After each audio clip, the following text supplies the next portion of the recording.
Saudara, hari ini firman Tuhan kepadaku, kita membuka Efesus pasal 1. Mari kita baca 17 sampai habis. Dan meminta kepada Allah Tuhan kita Yesus Kristus, yaitu Bapa yang mulia itu, supaya Ia memberikan kepadamu roh hikmat dan wahyu untuk mengenal Dia dengan benar, dan supaya Ia menjadikan mata hatimu terang, agar kamu mengerti pengharapan apakah yang terkandung dalam panggilannya, betapa kayanya kemuliaan bagian yang ditentukannya bagi orang-orang kudus, dan betapa hebat kuasanya bagi kita yang percaya, sesuai dengan kekuatan kuasanya yang dikerjakannya dalam Kristus, dengan membangkitkan Dia dari antara orang mati dan mendudukkan Dia di sebelah kanannya di sorga, jauh lebih tinggi daripada segala pemerintah dan penguasa dan kekuasaan dan kerajaan dan tiap-tiap nama yang dapat disebut, bukan hanya di dunia ini saja, melainkan juga di dunia yang akan datang. Dan segala sesuatu telah diletakkannya di bawah kaki Kristus, dan Dia telah diberikannya kepada jemaat sebagai kepala dari segala yang ada. Jemaat yang adalah tubuhnya, yaitu kepenuhan Dia yang memenuhi semua dan segala sesuatu. Dari sini kita melihat bahwasanya sebenarnya kita telah disatukan dengan Tuhan Yesus, karena Tuhan adalah kepala jemaat dan kita adalah anggota tubuhnya. Jadi Tuhan Yesus memegang segala kuasa, saudaraku, di sorga dan di bumi. Amin. Nah, saudara, Paulus berdoa, saudaraku, supaya Tuhan memberikan roh hikmat dan wahyu untuk mengenal Yesus dengan benar. Mengapa, saudaraku? Saudara, karena seberapa banyak, saudaraku, seberapa dalam pengenalan kita akan Tuhan Yesus, sebegitu juga manfaat yang dapat kita peroleh daripadanya. Pengenalan akan Tuhan Yesus tidak dapat dilakukan, saudaraku, dengan pikiran manusia, dengan panca indera manusia ini. Ini sangat terbatas, saudaraku. Dan pikiran dan panca indera manusia ini hanya kontak, saudaraku, kepada perkara-perkara badannya saja. Dia tidak bisa mengerti perkara-perkara rohani. Itu bukan bidang dia, saudaraku. Pengenalan akan Tuhan Yesus perlu sekali pertolongan Roh Kudus. Untuk mengenal Tuhan Yesus dengan benar, kita perlu sekali pertolongan Roh Kudus.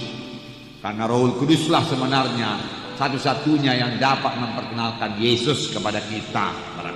Oleh sebab itu, kalau kita mau mengenal Yesus, persekutuan kita dengan Roh Kudus harus bertambah-tambah baik selalu.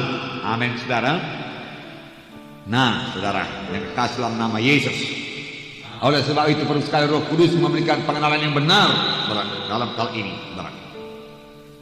Nah, saudara yang kasih, tadi hari ini kita melihat Tuhan Yesus sebagai Raja yang memegang kekuasaan tertinggi di sorga dan di bumi.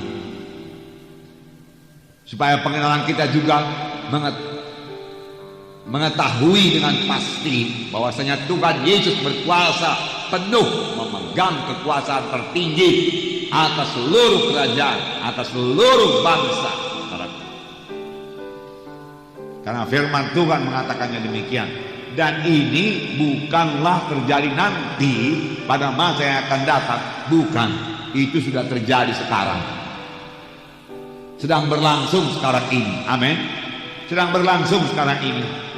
Dan bagi saudara yang mengerti, saudara boleh mengambil manfaat daripadanya.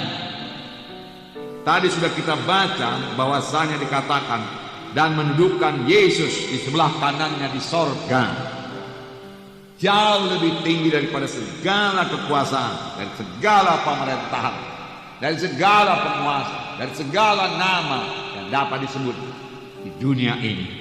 Tuhan Yesus mengatasi semuanya, dalam mengatasi semuanya. Nah, puji Tuhan. Haleluya. Dalam buku Wahyu, saudaraku, dikatakan Tuhan Yesus itu Raja segala raja, Tuhan segala Tuhan. Amin, saudaraku. Jadi sekarang ini Tuhan Yesus adalah penguasa tertinggi di atas segala penguasa yang lain. Pemerintah di atas segala pemerintahan yang ada. Kedudukannya di atas tahta ini sudah dibagikannya bagi semua orang percaya. Saudaraku yang kekasih dalam nama Yesus, saudara, bukan hanya Yesus yang duduk di atas tahta. Saudara juga sudah didudukkan bersama-sama dengan Yesus di atas tahta itu, di sebelah kanan Allah Bapa di sorga. Sekarang maksudnya. Amin. Ya. Secara rohaninya, amin. Secara badaninya masih di sini, amin. Namun peperangan kita adalah peperangan rohani. Haleluya. Dan apa yang terjadi dalam dunia rohani itu yang terjadi dalam dunia badani. Maka sebenarnya siapakah penguasa di atas segala penguasa? Jawabannya dengarkan baik-baik. Jawabannya adalah anak-anak Tuhan, umat Tuhan yang bisa bersekutu intim dengan Tuhan Yesus. Amin.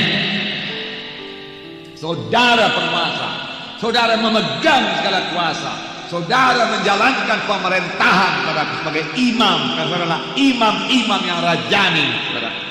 Sudah diangkat Tuhan.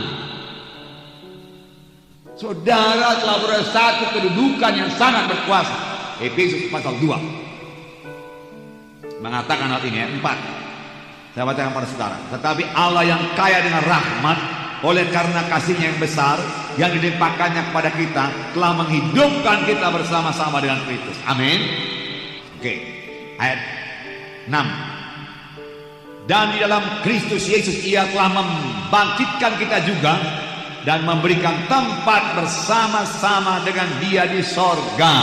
Jelas saudara, Tuhan telah membangkitkan kita dalam baptisan, sama sebagaimana Yesus bangkit daripada kematian oleh kemudian Bapa, demikian kamu bangkit dalam satu hidup yang baru. Amin.